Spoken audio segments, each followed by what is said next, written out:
11절입니다. 전도서 9장 11절. 내가 돌이켜 해 아래서 보니.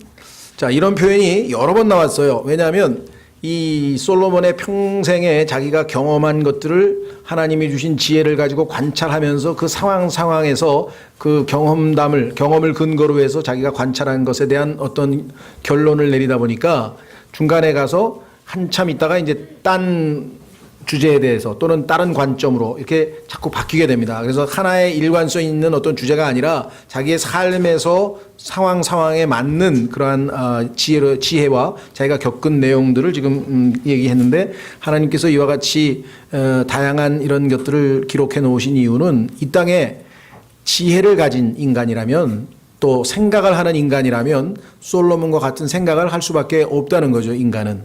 그렇죠? 해 아래에서 이 땅에서 벌어지는 일을 보고 이 모순, 어떻게 이 세상이 이렇게 모순되는가, 이 세상이 참으로 허망하지 않은가, 이런 걸 안 느끼는 사람은 없습니다. 그렇죠? 안 느끼는 사람 있죠. 먹고 마시고 실컷 놀다가 그냥 아무 생각 없이 사는 사람들. 그런 사람들은 이런 고민할 이유가 없죠. 그러나 조금만 생각하는 사람이라고 한다면, 뭐 사회적 문제에 관심 있는 사람이라면 빈익빈 부익부의 양극화 현상도 관심이 있을 것이고, 또 직장 안에서의 어떤 뭐 여성들이 겪는 뭐 그런 문제도 있을 것이고, 학교 우리나라 애들이 기계처럼, 이게 인간도 아니고 기계처럼 엄마가 짜놓은 프로그램에 따라 움직이는 어떤 그런, 참 이게 어떻게 인간으로서 이런 교육이 있을 수 있을까, 그런 문제도 느낄 것이고, 하여간 뭔가 느끼면 이 세상이 지금 잘 돌아가고 있다고 느끼는 사람은 없을 거라는 거죠. 적어도. 그렇죠? 모순. 그래서 꼭 무슨 학자처럼 무슨 실존주의자라는 이름을 안 붙여도 이 세상이 모순 덩어리라고 하는 것은 뭐 인간이라면 조금만 생각하면 다 느낄 수 있습니다. 그런 걸 느끼지 못하게 하기 위해서 이제 지난번에 말씀드린 것처럼 예능, amusement라고 했는데요. muse가 이제 생각한다는 뜻인 단어인데, amuse 하면 생각을 안 하는 거예요. 그래서 어뮤즈먼트 하면 즐겁긴 즐거운데 그 순간에 생각하면 인간이 우울해지잖아요. 생각하면 어떻게 됩니까? 잘못하면 하나님 생각도 날 거고, 그럼 하나님이 계신데 난 죄인이니까 벌 받을 거 아닌가? 또 누가 지옥이 있다 그랬는데 겁난다? 뭐 등등등등 하다 보니까 생각을 하면 우울해질 수밖에 없어, 인간이라는 게. 그러니까 생각을 안 하게 만들어서 그냥 순간적으로 어떤 그 리얼리티, 현실에서 벗어나자. 가장 이제 고도로 아주 체계적으로 이 현실의 고통에서 벗어나려고 하는 철학 시스템, 체계가 뭐냐? 그게 불교입니다. 불교는 어떻게든지 인간이 겪는 고통으로부터 어떻게 벗어나냐? 불교는 초점을 고통에다 뒀어요.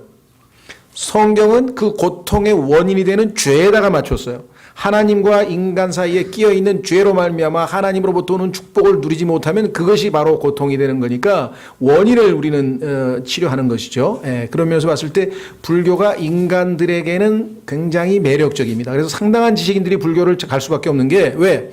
죄라고 하는 문제를 접하면 하나님, 절대 의롭고 절대 거룩한 하나님과의 맞닥뜨림이라고 하는 것은 굉장히 불편한 거거든요. 그런데 불교는 그런 인격적인 하나님이 아니라 그냥 우주 만물, 중성이죠, 중성.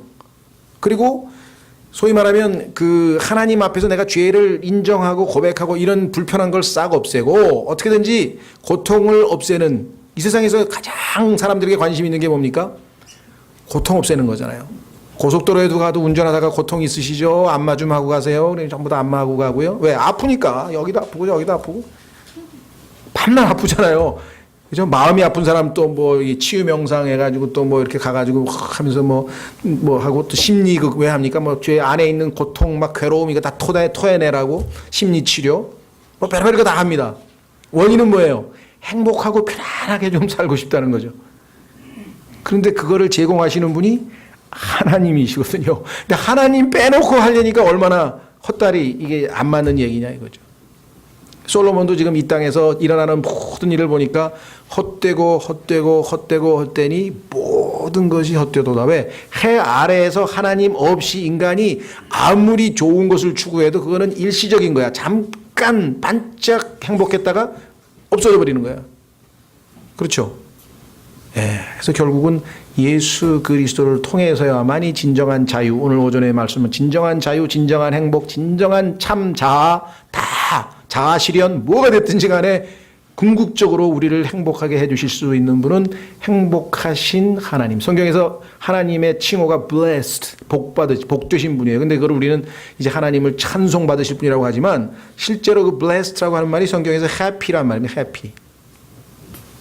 자, 그래서 우리는 11절에 다시 돌이켜 생각해보니까 또 인간 사회에 모순된 점이 눈에 띈다. 뭐냐 이번에는 해 아래에서 보니 경주가 빠른 자들에게 돌아가지 아니하고 빨리 뛰는 사람이 이겨야 되잖아요. 근데 빨리 뛰는 사람이 너무 성급해가지고 넘어지더라니까요. 아니면 옆에 있던 사람이 오늘 요번에 그 쇼트트랙인가 보니까 1등으로 가고 있는 박승희를 누군가가 밀어가지고서는 넘어뜨렸잖아요. 잘 가다가 가만 제대로 갔으면 금메달 땄겠죠. 네. 그런 경우도 생기고요. 그렇죠? 네. 그러니까 우리가 생각했던 논리적으로 이 세상이 풀어지질 않아. 성경에 보면요, 아사헬이라고 하는 사람이 있고 아브넬이 있는데 혹시 기억이 가물가물하실 것 같은데, 예, 사무엘 하에 보면은 요압이라고 하는 뭐 오늘날로 치면 경호실장 같은 거죠. 다윗의 경호실장이 요압인데 그 요압의 동생 중에 그 아사헬이라고 하는 아주 날렵한 장수가 하나 있었는데 북왕국에 있는 그 소위 말하면 그 누굽니까 그 저 아브넬. 북왕국에 있는 게 아니라 이스라엘 10지파가 있고 이제 유다 지파가 있고 베냐민 지파가 있는데 북왕국 이스라엘에 속한 10지파 중에 아브넬이라고 하는 아주 상당히 그 이 최고의 장수가 하나 있었는데 그 장수를 추격했는데 추격까진 잘했어. 더 빨리 뛰었어. 그런데 싸움에서 죽었어. 자기가 죽었어. 대신 잡으러 갔는데 죽이러 갔는데 자기가 죽었어요. 응? 자, 그뿐이 아니고요. 전투가 강한 자들에게 돌아가지 아니하며 센 사람이 이겨야 될 것 같은데 전쟁에서 강국이 오히려 지는 경우도 생기죠. 옛날 중국에 보면은 막 우리나라에도 뭐 당나라, 수나라 보면 막 엄청난 군대 몰고 왔는데 우리나라 조그만 나라가 다 이겼잖아요. 이런 일도 벌어지죠. 예, 성경적인 예를 들면은 골리앗과 다윗. 그게 아마 너무나 감동스러웠는지 사람들이 그거를 아주 자주 쓰죠. 예, 무슨 운동선수도 보면 뭐 이 서장훈 그럼 골리앗이라고 부르더라고. 2m 7cm 골리앗. 그 밑에 뭐 조그만 선수가 이렇게 하면 뭐 다윗과 골리앗의 싸움에서 뭐가 이겼다. 그리고 저 제철소의 그 저 큰 기중기 왜 골리앗인지 난 잘 모르겠어요. 예? 그 현대 조선소에 보니까 그 조선소에 있는 무슨 큰 이런 것도 골리앗이라고 또 붙여놨더라고. 그 사람들이 제일 걱정돼. 나중에 하나님 앞에 갔을 때 너는 골리앗도 하고 다윗도 하고 다 알면서 예수 그리스도는 왜 안 믿고 하냐. 그게 걱정이 돼. 왜? 성경에 보니까 하나님의 말씀이 내 입에 가까이 있어서 내 입술에 있다 그랬잖아요. 뭐 거듭난다는 말, 성경에 있는 말 많이 씁니다. 사람들이. 실제로 보면요. 하나님께서 그래서 하나님의 말씀이 사람들의 입에 있는데 그것을 마음으로 믿기만 하면 구원을 받는데 구원은 마음으로 믿지 않는 경우가 들어있다는 거죠. 자, 그래서 다윗과 골리앗도 전투가 강한 자에게 돌아가지 않는다. 이거는 뭐 역사적으로도 아마 여러분들이 역사책을 읽으면 이런 게 굉장히 많을 거예요. 뿐이 아니에요. 빵이 지혜로운 자들에게 돌아가지 아니하고. 옛날에 보면은요, 미카야라고 하는 대언자가 있었는데 이 사람은 직언하기로 유명합니다. 그래서 왕이 전쟁에 나가려고 한다. 이번에 하나님이 나를 축복해서 전쟁에서 이기겠느냐 지겠냐 그랬더니 다른 모든 대언자들이 하나님 틀림없이 함께 하시니까 이긴다 그랬는데 이 사람은 진다 그랬어. 그러니까 넌 밤낮 그런 소리만 하고 앉았냐 그래가지고 아주 고생의 빵 실컷 고생시키라고 감옥에다 집어넣어 버렸어요. 근데 나중에 이 대언자의 말대로, 대언자는 하나님께서 알려주셨기 때문에 대언자의 말대로 결국은 이스라엘이 졌거든요. 근데 가장 지혜로웠던 사람인데 가장 배고프고 가장 고생을 했대. 우리나라에도 옛날에 보면은 조금 진짜 지혜로운 사람들은 뭐 스스로가 결정한 문제겠지만 안빈낙도라 그래가지고 더러운 흙탕물 같은 정치판에 안 들어가고 그냥 조용히 산에서 책 읽으면서 이렇게 가난하게 풀 뜯어먹고 사는 그런 분들 계시죠. 예? 그러니까 지혜롭다고 해서 빵이 그들에게 돌아가지 않는 모습. 재물이 명철한 자에게 돌아가지 아니하고 understanding 명철로 치자면 아마 바울보다 더 뛰어난 사람이 있을까요? 근데 성경 보니까 바울은 뭐 굶었다는 간증이 이렇게 많어. 배고프다는 간증도 있고. 예. 자, 그 다음에 호의가 재능 있는 자들에게 돌아가지 아니하고 스킬, 기술은 기가 막힌데, 그렇죠? 시합에만 나가면 안 돼. 예. 지난번에 그 누굽니까? 우리나라 세계 선수권 대회인가요? 육상 볼트 그 100m 뛰다가 이제 뭡니까? 뭘 실격을 했죠? 출발할 때 먼저 튀는 바람에 아주 그냥 그 좋은 재주 다 써먹지도 못하고 그렇죠? 예. 그러니까 한마디로 하면 이 세상에 일어나는 일들 가운데 너무나 많은 일들이 이 모순이더라. 모순. 우리가 보면은 가장 모순은요, 우리나라 국회 같아요. 저런 사람들이 국회에 와서는 안 될 것 같은 사람들인데 다 앉아 있어, 거기가 뭐. 너무나 모순되죠, 그죠? 제대로 해야 될 사람들은 다 엉뚱한 데 앉아 있고, 엉뚱한 데가 있고, 저런 사람들은 안 가야 되는데 그런 사람 다 앉아 있어요. 자, 어쨌거나 왜 이러냐, 여기 나와 있네요. 오직 때와 기회는 그들 모두에게 생기느니라. 사람도 자기 때를 알지 못하나니 물고기들이 재난의 그물에 걸리고 새들이 올무에 걸림같이 사람들의 아들들도 재난의 때 그것이 그들에게 갑자기 닥치면 올무에 걸리느니라. 여러분들 그 요즘에 그 가끔가다 이제 어부들이 막 그 잡아가지고 생선 잡아가지고 그냥 툭툭툭 뛰는 막 그냥 그 힘 그거 보잖아요, 그죠? 뭐 멸치도 뛰고 막 큰 이만한 것도 뛰고 그 뭐 어마어마하게 펄떡거리죠. 예. 그게 잠시 전에는 대양에서 그냥 막 자유롭게 헤엄치던 자들의 애들 아니에요. 근데 언제 그물에 걸려가지고 잡혀 올라와서 그렇게 그냥 살아있는 채로 회로 떠질지 어떻게 알았겠어요. 즉석에서 떠가지고. 어제 저도 식당에 갔는데 그냥 갑자기 그냥 그 조리 돕는 그 저 식당 아주머니가 막 입에다가 막 집어넣어 가지고 보니까 산낙지를 집어넣어 가지고 그냥 막 일로 들러붙어 가지고 막 아이고 생생하게 살아야 돼. 입으로 들어가지 어떻게 알아요. 네? 그걸 먹을 때마다 성경에서 우리의 너희 목구멍은 돌무덤이라 그러잖아요. 돌무덤. 무덤인데 원래 목구멍에는 다 죽은 게 들어가야 되잖아요. 우리 목구멍은 무덤인데 그럼 어제 이 살아있는 게 들어가다 죽었겠죠, 입에서. 가끔 가다가 이거 산채로 들어가면 이게 성경이 틀리게 되는데 큰일 났는데. 이 썰렁 개그가 돼서 웃질 않으시네.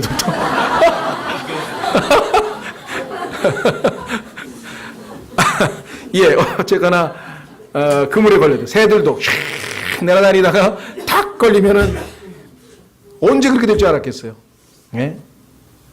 그냥 제가 한병춘 교수라고 우리나라 누굽니까? 전두환 대통령 비서실장을 연세대학교 정치외교학과 교수에다가 주미 대사도 하고요. 미국 사람들이 자기들보다 훨씬 영어가 뛰어나다 그래가지고 아주 정말 최고급. 그 비밀은 뭐냐? 하루에 1시간씩 셰익스피어 작품을 큰 소리 내서 읽었대요. 혹시 그거 따라 해보실 분 한번 해보세요. 그러니까 자기는 그거밖에 한 게 없는데 사람들이 당신은 이렇게 고급 최고 영어를 쓰냐 그래가지고 미국 사람들도 흠모하는 영어를 잘하는 구사하는 사람인데 그분에게 제가 이제 통역대학원 시절에 그 교양 과목으로 국제법을 영어로 들었어요. 근데 얼마 있다 보니까 랭군에 거기 비서실장으로 가가지고 폭탄 터져가지고 죽으셨죠. 예? 야, 그러니 언제 무슨 일이 벌어질지 어떻게 아냐고요, 여러분들. 여러분들 어떠세요? 나만 예외인가요? 없어요. 여러분도 저도 오늘 가다 뭔 일이 벌어질지 아무도 모르는 겁니다. 다만 우리는 그런 일이 생겨도 안 생겨도 전대적으로 하나님을 신뢰하고 그분께 의탁했기 때문에 우리의 모든 것을 의탁했기 때문에 그렇죠? 대처하는 자세가 다르죠. 나에게 어떤 큰 혹시라도 불행이 아니면 정말 엄청난 무슨 사태가 발생했다 하더라도 그 순간이야 뭐 인간이니까 다 당황하고 괴로울 건 마찬가지겠지만 그러나 그것을 보는 시야가 다르다 이거예요. 그렇죠? 예. 자, 그래서 전도 7장으로 가면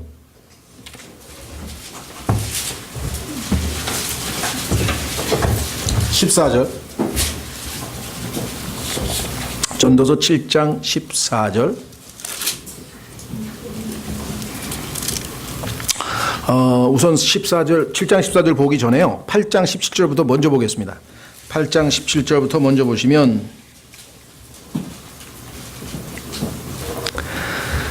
그때 내가 하나님의 모든 일을 눈여겨보고 해 아래에서 이루어지는 일을 사람이 능히 알아낼 수 없음을 알았으니. 한 치 앞도 못 내다본다 그러죠. 우리는요. 한 치 앞도 못 내다본다. 이는 사람이 수고하여 그것을 찾아내려 할지라도 발견할 수 없기 때문이라. 또 참으로 지혜로운 자가 그것을 안다고 생각할지라도 능히 그것을 발견하지 못하리로다. 인간은 그야말로 한 치 앞도 내다볼 수 없는 존재다 이 말이죠. 그렇다면 하나님께 자신의 생명을, 자신의 인생을 내어 맡기지 않고 살아가는 사람들은 대단히 죄송합니다만 무모한 사람들이에요. 한 치 앞도 못 내다보는데 아무도 의지하지 않고 홀로 이 우주에서 lost, 길을 잃고 헤매고 있어요. 우리는 우리의 길을 인도하고 계시는 I am the way, 내가 곧 길이요 하신 그분을 따라, 그분이 나를 하늘나라로 데려가는 그 길, 그 진리의 길, 그 주의 길, 그 행복의 길, 비록 좁은 길이긴 하지만 그 길을 따라 지금 한 걸음씩 한 걸음씩 걷고 있잖아요. Walk in the Spirit, 영 안에서 걸어라.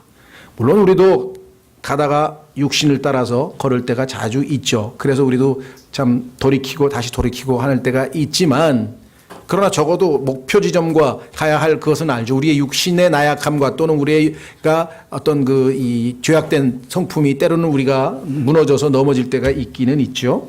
자, 7장 14절로 오시면 이제 그리스도인들이 적용할 수 있는 참으로 좋은 구절입니다. 형통하는 날에는 기뻐하되 역경을 당하는 날에는 깊이 생각하라. 신약 성경에서는요, 깊이 생각하는라는 말 대신에 야고보서에서 기도하라 그랬습니다. 그리스도인들은 깊이 생각하고 생각만 하고 끝나는 게 아니라 깊이 생각하다 보면 그것이 기도로 당연히 연결이 되겠죠. 예. 자, 우리가 좋은 일, 나쁜 일을 교대로 이 땅에서 사는데 그렇게 일어납니다.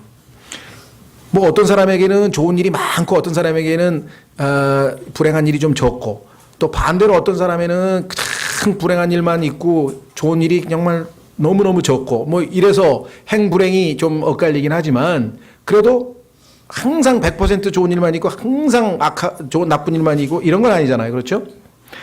어느 정도 교대로 일어납니다. 왜 그러느냐? 여기 나와 있네요. 하나님께서 또한 이것과 저것을 마주보게 두신 것은, 왜 불행한 일이 났다가 행복한 일이 났다가 왜 형통했다가 왜 역경을 당했다가 왜 이런 일이 벌어지는가? 이유가 있네요.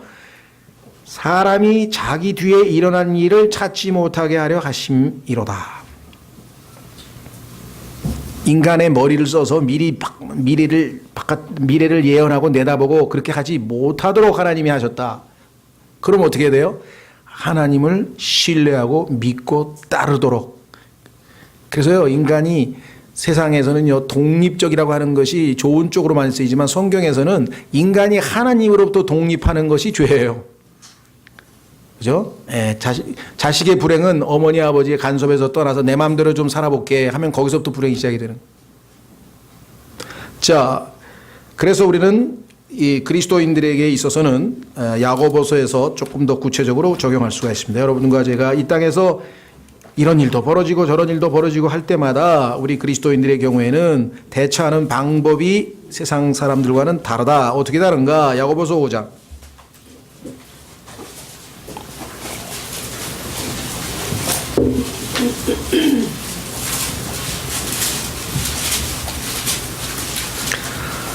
야고보서 5장 13절. 야고보서 5장 13절. 너희 가운데 고난을 당하는 자가 있느냐? 그는 기도할 것이요. 즐거워하는 자가 있느냐? 그는 시를 노래할지어다. 그렇죠? 예. 자, 우리는 다시 돌아오셔서 솔로몬이 목격했던 그러한 모순된 이 삶에서 그리스도인은 철저히 주님을 의지할 수 있다. 더더군다나 로마서 8장에 따르면 여러분과 저에게 일어나는 좋은 일이든 나쁜 일이든 그 무엇이든 간에 그것은 다 합쳐져서 합력하여서 결과적으로 우리의 유익을 위해서 합력해서 선을 이룬다. 이렇게 성경에 나와 있잖아요. 그렇죠? 예.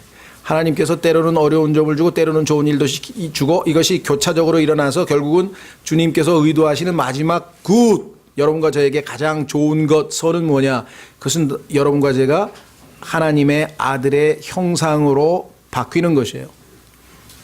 하나님의 아들의 형상으로 바뀌는 최선, 이게 최고의 선인데, 지고의 선인데, 왜? 하나님께서는 그것을 보시고 기뻐했다 그러죠. 하나님께서 예수 그리스도를 보시고 기뻐하셨죠. 예수님께서 순종해서 지상에 내려오셨을 때 하나님께서 침례받으시는 예수 그리스도를 보시고 보라, 이는 내가 사랑하는 아들이요 내가 그를 기뻐하노라, 매우 기뻐하노라. 그뿐만 아니라 예수님께서 변화산에서 이제 십자가를 눈앞에 두고 순종하시려고 하셨을 때 역시 보라, 이는 내가 사랑하는 아들이요 내가 그를 매우 기뻐하노라, 너희는 그의 말을 들을지어다. 아들의 말을 듣는 것이 인간에게 있어서는 가장 행복한 것이에요. 시편 2편에서는 더 아주 어떻게 보면 친밀감 있게 표시했어요. 한번 확인해 보겠습니다. 거기에 보니까 아들에게 입맞추라 이렇게 얘기를 했네요. 아들에게 입맞추라. 하나님의 아들에게 입맞추라. 자, 시편 2편 12절. 시편 2편 12절. 그 아들에게 입맞추라. 그렇죠? 그의 말을 들어라. 예수 그리스도를 믿으라. 그를 신뢰하라. 그분을 의지하라. 그분을 따르라. 이게 다 기독교는, 다른 종교는 다 그 무엇입니다. something.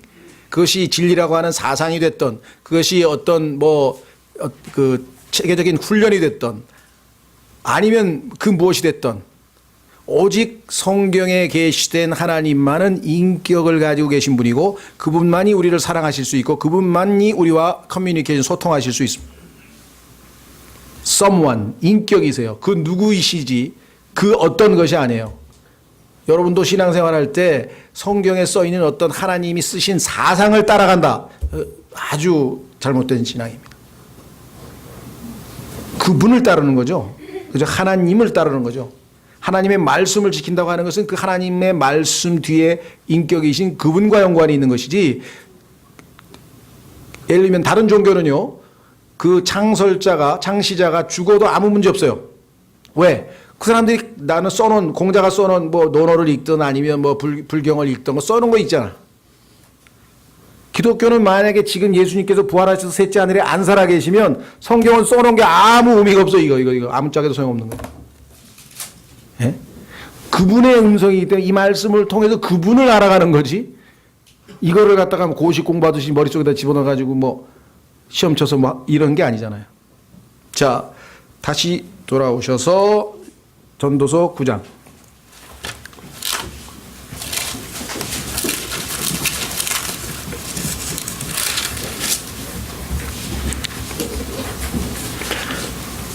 문제는 또 한 가지 극단이 있어요. 그것은 뭐냐면 예수 그리스도 그분이 중요한 거지 성경에 있는 그것은 의문에 불과하다. 문자에 불과하다. 그래서 고린도후서에 보니까 영이 중요한 거지 문자가 중요한 거냐. 당신들은 너무 문자에 집착한다. 또 이렇게 얘기하시는 분들이 있어요. 그래서 기도를 통해서 또 체험을 통해서 살아계신 주님과 교제하는 것이 중요하지 당신들처럼 밤낮 성경 읽고 또 읽고 또 읽고 성경 찾고 그게 그렇게 중요하냐 이렇게 하시는 분 또 다른 극단이 있어요. 근데 그건 모르는 일입니다. 잘못 알고 계신 거예요. 왜냐하면 하나님께서는 말씀을 통해서 그 말씀을 통해서 우리와 교제한다고 성경에 말씀하셨고 그래서 하나님 예수님이 말씀이시죠. 예수님께서 요한복음 6장 63절에 내가 너희에게 이르는 말들이 곧 영이요 생명이라 이렇게 말씀하셨죠. 예. 그래서 문자에 매달리는 극단 것도 잘못됐지만 그렇다고 해서 주님이 중요하지 성경이 중요하냐 이건 또 성경의 또 다른 극단에 잘못된 것이라 해요. 균형 잡혀야죠. 성경 기록을 통해서 주님을 살아계신 주님을 알아가는 것 이게 균형 잡힌 신앙이죠. 자, 다시 돌아옵니다. 전도서 9장 11절과 12절을 통해서 그렇죠. 우리는 이 땅에서 재난이나 또는 올무나 이러한 것들이 얼마나 많이 우리를 노리고 있는지 몰라요. 성경에 보면은요,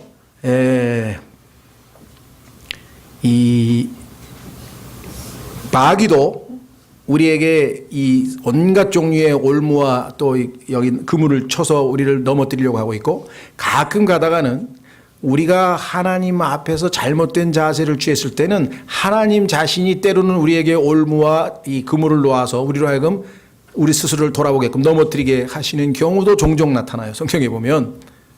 예. 그러나 이 모든 것으로부터 우리가 온전히 벗어날 수 있는 것은 아까 말씀드린 것처럼 우리가 궁극적으로 이 모든 것의 뒤에 하나님께서 허락하시기 때문에, 마귀가 그와 같은 짓을 하는 것도 욥기에 보면 하나님의 허락을 받아서 욥을 괴롭혔지 자기가 원하는 대로 마음대로 하지 않았잖아요.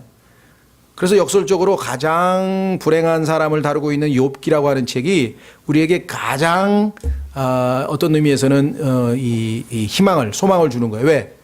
이 세상에서 일어나는 그 어떠한 일도 하나님의 허락 없이는 되는 것이 아니구나. 그렇다면 하나님이 허락을 하셨다면 그것이 내가 볼 때는 너무나 힘든 일이고 고통스러운 일이라 할지라도 그것은 궁극적으로 나에게 유익을 가져다 줄 것이다. 그렇죠? 자, 그래서 시편 91편 3절. 시편 91편 3절에 보면은 마귀의 이름 중에 하나가 사냥꾼이에요. 사냥꾼. 마귀는 혼을 사냥하는 사냥꾼인데요. 시편 91편 3절.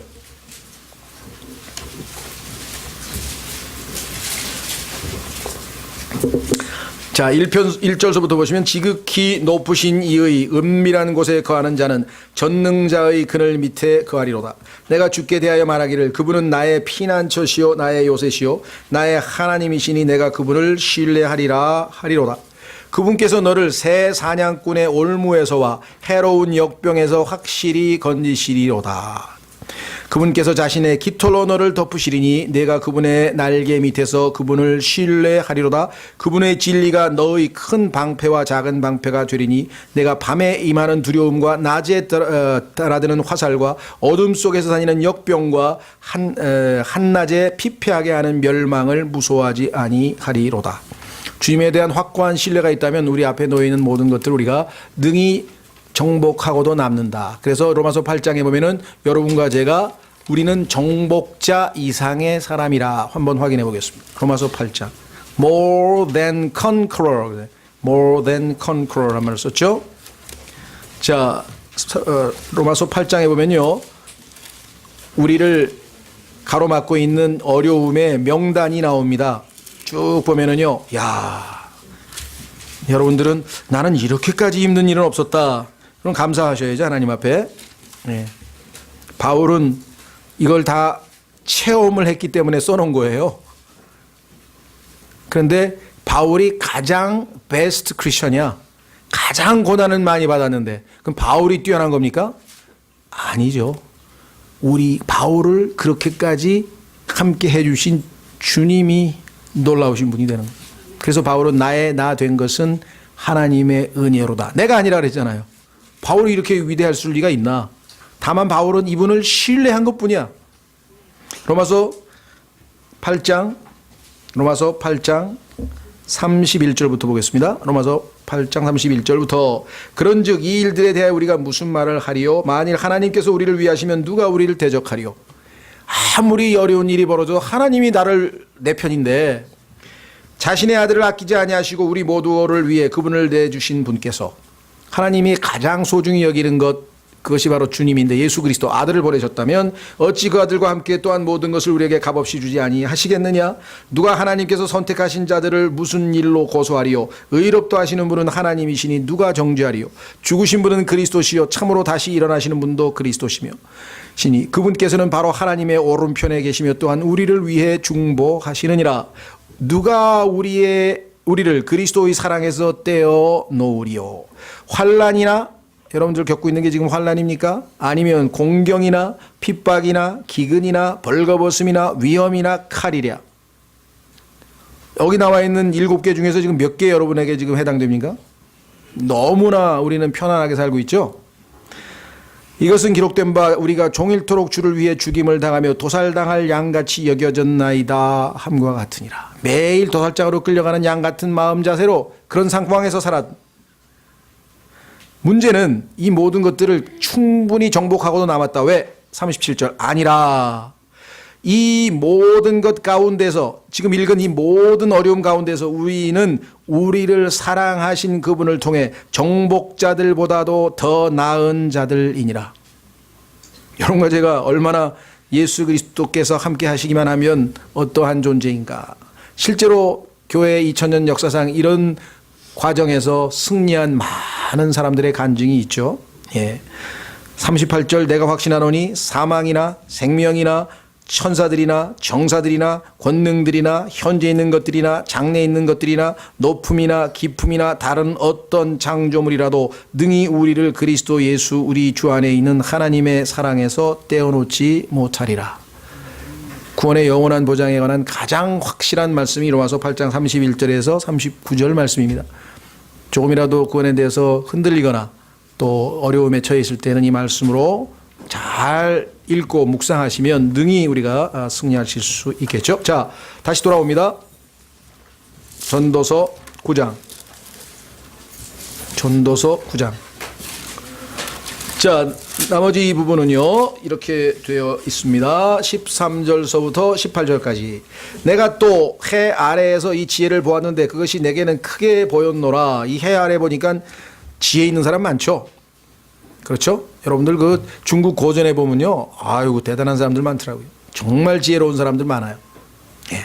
우리 뭐 조상들 가운데도 많고요. 14절 조그만 도시 곧 안에 사람이 많지 않은 도시가 있었는데 그것을 치려고 위대한 왕이 와서 그것을 포위하고 큰 보루를 쌓아 그것을 치고자 하였으나 이제 그 안에 가난하지만 의로운 자가 있어서 그가 자기 지혜로 그 도시를 건졌도다. 그럼에도 아무도 그 가난한 자를 기억하지 아니하였도다. 그러니까 14, 15절은 솔로몬의 생애에 있었던 어떤 사건인데 성경에서 이 기록을 찾아보기는 쉽지가 않아요. 왜냐하면 예루살렘을 치러 와서 이런 사건이 있기는 있었는데 문제는 이 예루살렘은 조그만 도시도 아니고 사람이 많지 않은 도시가 아니거든요. 그렇다 보니까 성경에 나와 있는 예루살렘을 침공했던 그러한 것을 여기다가 얘기하기는 조금은 그렇습니다. 다만 솔로몬이 왔을 때 틀림없이 이런 일들이 있었을 것이고 어떤 의미에서 그저 예루살렘을 하나님 보시기 그냥 작은 성읍 정도로밖에는 안 보셨다고 한다면 굳이 뭐 우리가 이 구약 성경에서 그 예를 무시할 필요는 없을 것 같아요. 다만 억지로 이것이 구약에 있는 어떤 사건에 대한 언급이다 이렇게까지 할 필요는 없습니다. 있었긴 있었지만 성경에 있는 내용인지 아니면 성경에는 없지만 솔로몬이 목격했던 한 사건인지는 모르겠어요.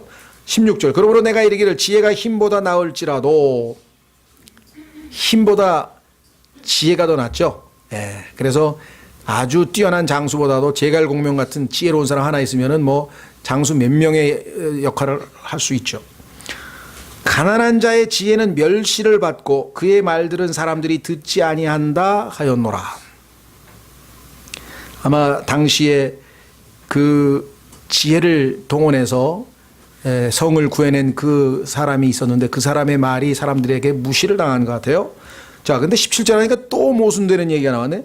지혜로운 자들의 말들은 어리석은 자들 가운데에서 다스리는 자의 외침보다 조용히 더 잘 들리느니라. 금방 16절에서 듣지 아니한다 그랬는데 17절에서 듣는다 그랬어요.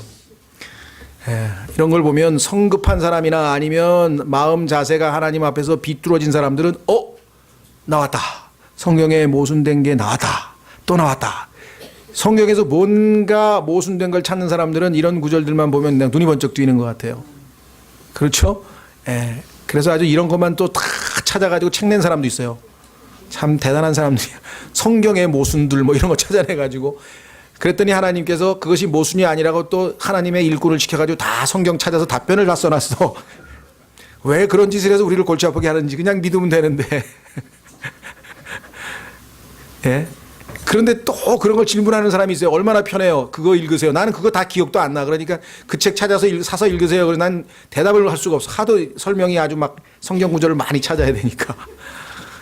하나님께서 참 다양하게 그런 걸 두신 것 같아요. 예. 그래서 성경에 보면은 뭐 이것이 성경의 모순이다고 책 내니까 그것은 모순이 아니다. 여기도 답 내는 사람도 있고요.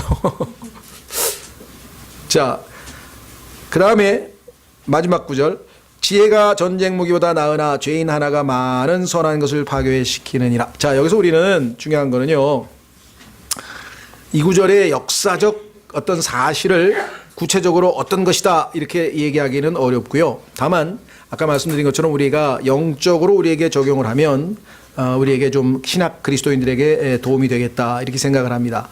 자, 그건 뭐냐면은요, 성경에 보면 예수 그리스도에 대한 예언적 언급일 가능성이 높은 것이, 예수님은 성경에서 가난한 분으로 나옵니다. 동시에 예수님은 지혜로운 분으로 나와요. 그렇다면 여기서 갑자기 가난한 사람과 지혜로운 사람이 동시에 들리고 그분의 말이 사람들이 안 들었어요. 거부당했죠? 그런데 믿은 사람들이 또 많이 있었어요. 우리 같은 사람들이 또 조용히 in quiet 깊이 차분하게 묵상해 보면 이분을 또 믿게 되거든요.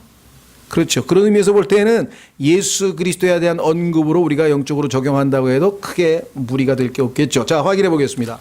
예수님께서는 가난하셨는데요, 특별히 주무실 데도 없었고요.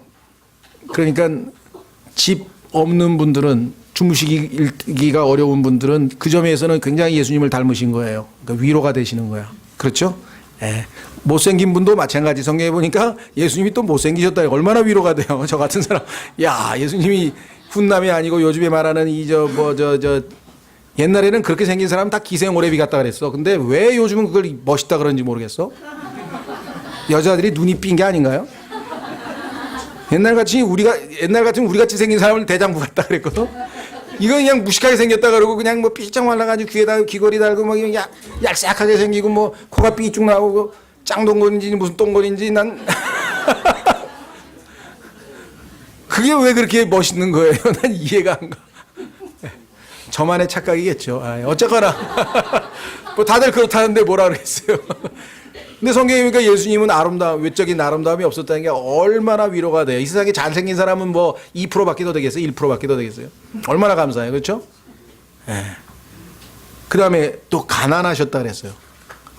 가난하셨다 그랬어요. 물론 이제 가난의 기준이 뭐 어느 정도 되는지 난 잘 모르겠어요. 그러나 성경에 보니까 자, 예수님은 식사를 할 때 수잔나, 그다음에 요한나 라는 여인들이 예수 그리스도의 수발을 들었습니다. 자기가 돈을 들여서 다 예수님 복음 전도 사역 하시는데 따라다니면서 다 밥해드리고 그랬거든요.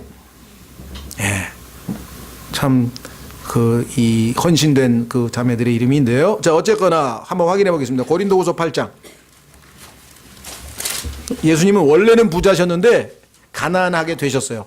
목적은 뭐냐? 여러분과 저를 부자가 되게 하시려고 했는데 문제는 우리가 생각하는 것처럼 돈 많은 부자가 아니야. 그게 조금 아깝죠. 여기 계신 분들은 아깝다. 그렇게 생각하시는지 모르겠는데 성경에 보니까요, 눈에 보이지 않는 영적인 것이 눈에 보이는 것보다 훨씬 더 소중하다고 성경에 써 있어요.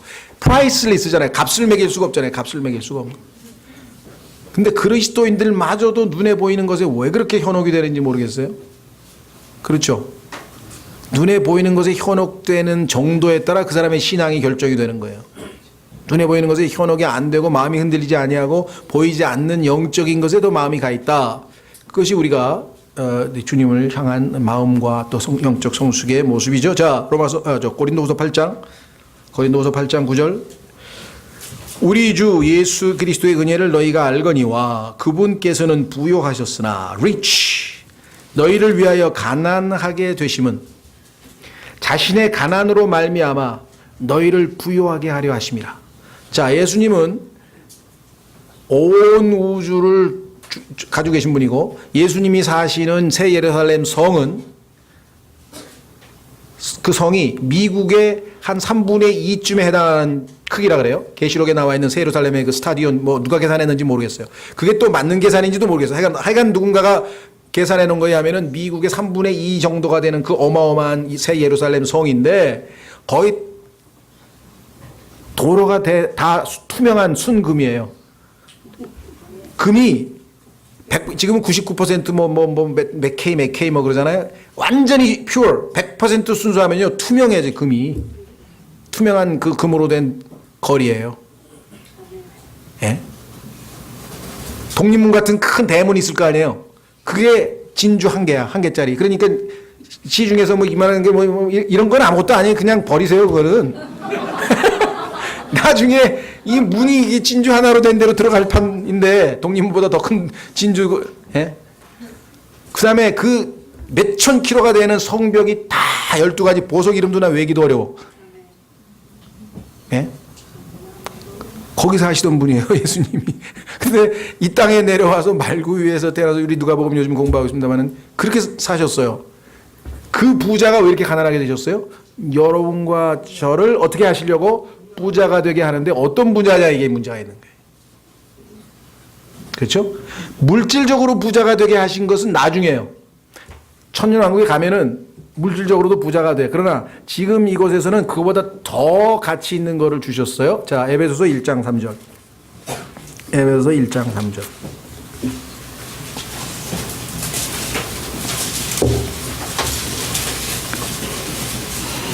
그러면 물질은 뭐냐? 필요한 만큼만 주세요. 여러분과 저에게 꼭 필요한 만큼만 주시는데 사실은 필요한 것보다 더 많이 사실 주셨어. 그런데도 불평이야. 그렇죠? 성경에 분명하게 하나님께서 신약 그리스도인에게는 딱 두 가지만 약속하셨습니다. 뭐라 그랬죠? 디모데전서. 그렇죠. 먹을 것과 마실 것이 있은즉 만족하자. 먹을 것 다 있으시죠? 예. 네. 마실 것도 있잖아요. 예. 네. 마실 거 입을 건가요? 입을 거? 한번 확인해 봐야 되겠네. 디모데전서 6장. 먹을 것과 입을 것이네요. 죄송합니다. 제가 마실 거라고 잘못해. 성경 병계를 막아주셔서 감사합니다. 예, 정확하네요. 먹을 것과 입을 것. 그렇죠. 뻘거 먹고 다니면 안 되지. 입을 것. 먹을 것, 입을 것. 우리 조상들은 의식주라 그랬는데 의식주. 어쨌거나 주님은 주는 뺐네요. 그렇죠? 왜 예수님도 여행하시다 그냥 둘둘 말아가지고 그냥 베개 바닥에서 주무시고, 우리 옛날에 보면은 왜 조선시대도 여행 가다 보면 중간에 가다가 이렇게 모닥불 펴놓고 중간에 자잖아요. 그 보통 그냥 그렇게 자는 거예요. 그러니까 집 없는 사람들 이렇게 너무 그렇게 슬퍼하지 마세요. 예수님도 그렇게 사셨어요. 예, 누울 것도 없다 그랬다. 자, 어쨌거나 에베소서 1장 3절로 가시면 예수님은 여러분과 저에게 십자가에서 자신을 내어주시고 가난하게 되셨지만 결국 우리를 부자가 되게 하셨는데 어떤 부자냐 보겠습니다. 에베소서 1장 3절. 하나님 곧 우리 주 예수 그리스도의 아버지를 찬송하리로다. 그분께서 그리스도 안에서 하늘의 처소들에 있는 모든 영적인 복으로 우리에게 복을 주셨으니. 이미 주셨어요. 하늘에 있는 영적의 복이야. 하늘에 있는 물질적인 진주 좀 주시지. 그렇게 생각하지 마시고 더 좋은 거. 물질적인 진주는 나중에 휴거돼서 가면 거기 살 거예요. 거기 있을 거니까 그건 나중 생각이고 더 좋은 걸 주셨잖아요. 하늘에 있는 물질적인 진주를 주시면 여러분들이 여기 안 와 있다고, 딴 데가 있다고, 지금 골프 치러 갔든지 어디 딴 데가 있다니까. 하나님께서는요, 우리가 육신을 입고 있는 한 조금이라도 풍요와 이런 거 있으면요, 즉시로 나태해지고 즉시로 느슨해지고 즉시로 죄를 짓고, 그게 인간이에요. 우리가 다윗 보잖아요. 전쟁에 나가서 그냥 하나님을 위해서 승리하면서 정말 하나님의 이스라엘을 잘 다스리게 하려고 했을 때에는 항상 승승장구했는데, 승리가 도취해가지고 이제 이 궁궐에서 늦잠 자가지고 슬슬 이렇게 느슨해져가지고 죄를 지었잖아요. 치명적인 죄를 지었잖아요. 그렇죠?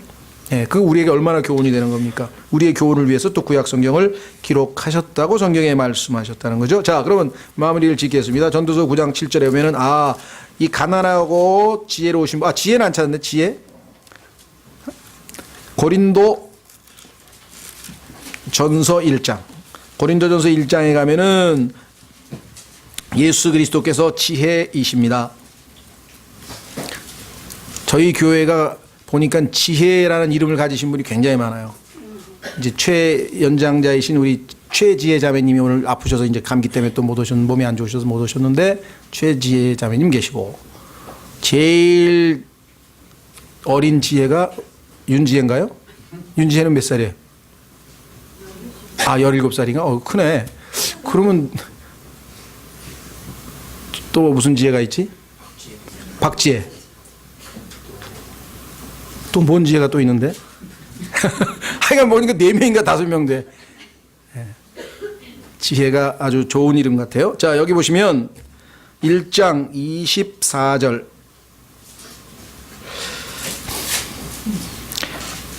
부르심을 받은 자들에게는 유대인들에게나 그리스인들에게나 그리스도는 하나님의 권능이시요 하나님의 지혜이시니라. 하나님의 지혜. 자, 다시 31절, 30절. 고린도전서 1장 30절.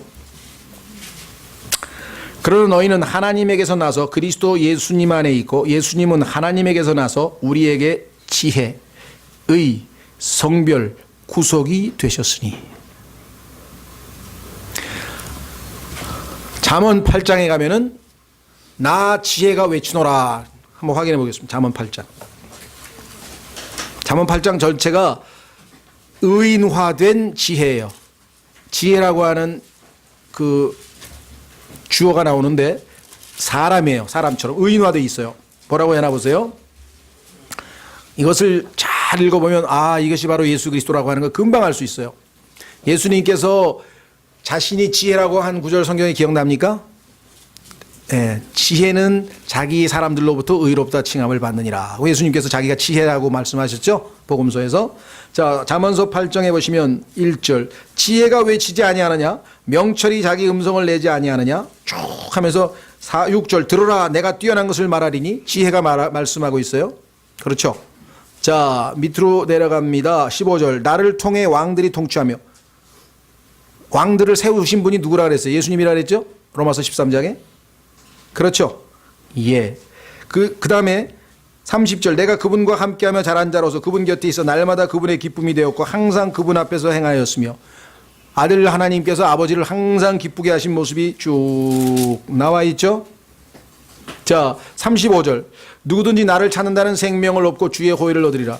지혜이신 예수 그리스도를 찾는 자는 생명, 영원한 생명을 얻고 하나님의 은총을, 호의를 얻게 된다고 써 있죠. 지금 우리가 띄엄띄엄 봤습니다만은 잠언 8장 전체가 지혜, 주어가 지혜인데 그것이 바로 곧 의인화된 모습으로 다름 아닌 예수 그리스도인 것을 우리가 알 수 있죠. 자, 그렇다면 전도서 이제 마무리를 지으면 아, 가난하고 지혜로우신 분은 예수 그리스도. 그렇다면 자, 이 예수 그리스도께서 도시를 그렇죠.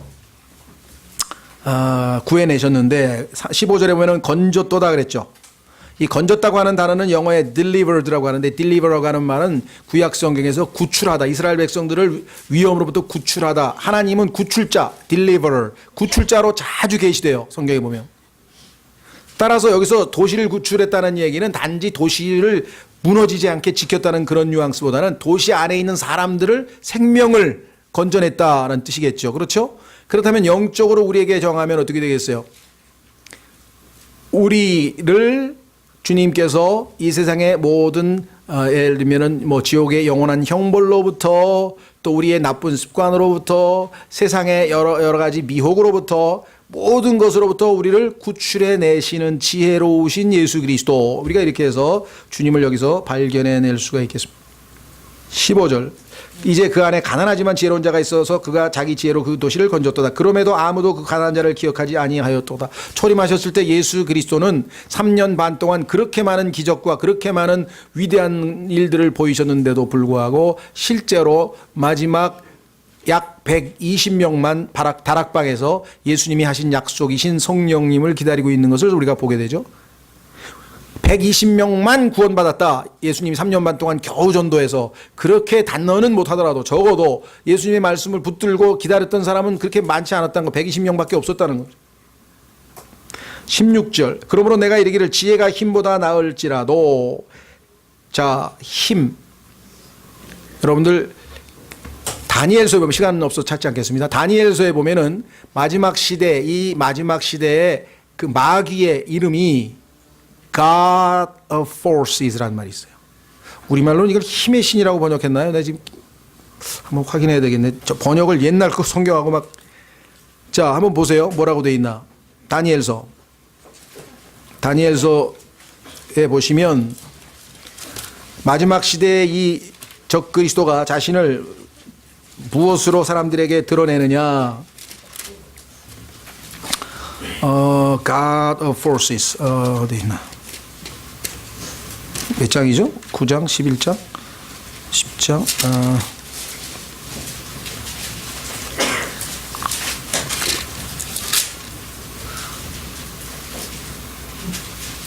누가 한번 콩코전서에서 한번 확인해 보시면 좋겠는데요. 예, 38절 여기 있네요. 다니엘서 11장 38절 보시면은요, 힘의 신이란 말이 나와요. 힘의 신. 다니엘서 11장 38절에 보면은 오직 그는 자기 영토에서 힘의 신을 공경할 것이요 금과 은과 보석과 기뻐하는 것들로 자기 조상들이 알지 못하던 신을 공경하리라. 유대인들이 우상 숭배하고 적그리스도를 경배하는 아주 그런 일들이 발생되는데, 여기 보면은 이 자의 이름이 God of Forces예요. 힘의 신. 자, Forces를 번역을 어떤 사람은 뭐 군대라고 하는 사람도 있어요. 왜냐하면 Army를 갖다 Air Force라고 하니까. 그러나 여기서는요, Force 하면은 여러 가지가 있잖아요. 요즘에 Force라는 말을 젊은 사람들 많이 쓰는 것 같은데 뭐에 쓰는 건가요? Force. 좋은 뜻으로 써요? 나쁜 뜻이 뭐 Force가 있다는 게 좋은 뜻입니까? Force. 좋은 뜻이죠. 뭐 그 사람 Force가 있다 그러면 파워가 있다는 뭐 그 위험한데 여기 가서 God of Forces하고 연관이 있는 것 같은데 어쨌거나 예를 들면 Economic Force도 있고 Military Force도 있을 것이고요. 그다음 물리적으로 치면은 자기장도 있고 전기력도 있고 뭐 하여간 이 세상에 Force 힘에 관한 모든 걸 다 독차지해버리는 인물이 나타나게 될 거란 말이죠. 예, 그렇죠? 예. 그런데 그 힘보다, 그 힘의 신보다 누가 더 뛰어나다고요? The wisdom, 지혜이신 예수 그리스도. 그게 전도서 9장에 나와 있잖아요. 힘보다 더 지혜가 뛰어나다 그랬죠? 예. 전도서 9장 16절. 그러므로 내가 이르기를 지혜가 힘보다 나을지라도 가난한 자의 지혜는 멸시를 받고 그의 말들은 사람들이 듣지 아니한다 하였노라. 초림 때 거부당하신 예수 그리스도. 그러나 그 와중에서도 참으로 놀랍게도, 자, 지혜로운 자들의 말들은 어리석은 자들 가운데에서 다스리는 자의 외침보다 조용히 더 잘 들리느니라. In quiet. 도시 문명처럼 복잡하고 시끄럽고 그냥 막 꽝꽝거리고 막 이런 정신없는 데서는요, 하나님 안 찾습니다. 근데 저 외로운 곳, 독도, 섬, 산 이런 데 조용히 있으면요, 밤에 풀벌레 소리만 들어봐도요, 창조주가 저절로 생각이 나고 조물주가 저절로 생각이 나고 하늘의 별을 보면 예? 그냥 지나가다가 뭐 일어나는 그런 무슨 급한 일이나 아니면 그런 일에 오마이갓이 아니라 하늘을 보면서 진짜 성경에서 이 시편 기자가 외쳤던 건 오마이갓, 오 나의 하나님. 빈정되는 오마이갓이 아니라 진정한 의미에서의 그런 말을 우리가 할 수가 있잖아요. 그렇죠? 그래서 정말 차분한 가운데에서 하나님에 대해서 조금이라도 생각하고 묵상하면 얼마든지 그분의 말씀은 들을 수가 있죠. 그렇죠? 예. 귀가 있는 자는 들을지어다. 18절 마지막, 지혜가 전쟁 무기보다 나으나. 그렇습니다. 전쟁으로 이길 수 없는 것을 주님은 이기셨습니다. 나폴레옹의 한 유명한 말씀이 있죠. 나는 무기로 세상을 정복했으나 예수 그리스도는 사랑으로 세상을 나는 무기로 유럽을 정복했으나 예수 그리스도는 사랑으로 온 세상을 다 정복하였노라. 여기 지혜가 전쟁 무기보다 나으나. 문제는 뭐냐? 죄인 하나가 많은 선한 것을 파괴시키느니라. 어떤 사람은 이 죄인을요, 적그리스도로 해석하려고 하는 사람이 있는데 사실은 여러분과 저에게도 해당이 되는 겁니다. 여러분과 저도 죄인으로 남아있는 한 많은 것을 파괴할 수 있어요. 왜? 예수 그리스도를 통해서 하나님께서 이루시고자 하는 혼의 구원, 그렇죠? 예수 그리스도는 십자가에서 자신을 희생하고 우리를 구출하려고 하는데 내가 그걸 거부해버리면 예수님은 얼마나 헛수고를 하신 거가 되는 거냐 이거죠. 그렇죠? 예, 그런 의미에서 봤을 때에는 정말 이 죄인을 꼭 제3자로 생각할 것이 아니에요. 누구나 다 해당이 될 것입니다. 자, 마무리 짓겠습니다. 그래서 13절부터 18절까지는요, 역사적인 사건이기는 한데 정확하게 어떤 사건인지는 저희가 잘 모르겠습니다만 실제 있었던 일이고요. 두 번째는요, 우리가 지금 얘기한 것처럼 예수 그리스도에다가 적용을 해서 우리에게 교훈을 얻을 수 있습니다. 그렇죠? 예, 다음 시간에 우리 10장서부터 하겠습니다. 다 같이 일어나셔서